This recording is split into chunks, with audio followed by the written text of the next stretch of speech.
വിനായക ചതുർത്ഥിക്ക് മോദകം ഉണ്ടാക്കിയതാണ് കേട്ടോ.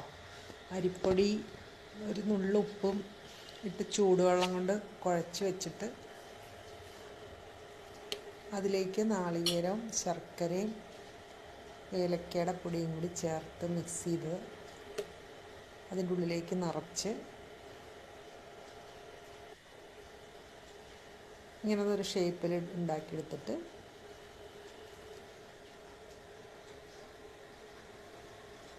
അരിപ്പൊടി വെള്ളം അധികം ആവാതെ കുഴച്ചെടുക്കണം കേട്ടോ.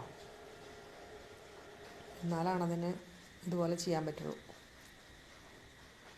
ഇഡ്ഡലി ഉണ്ടാക്കുന്ന തട്ടിൽ വെച്ചിട്ട് ആവിയിൽ വേവിച്ചെടുക്കാം.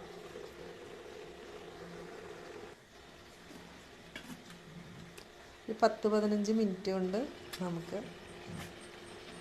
മോദകം ഉണ്ടാക്കിയെടുക്കാം.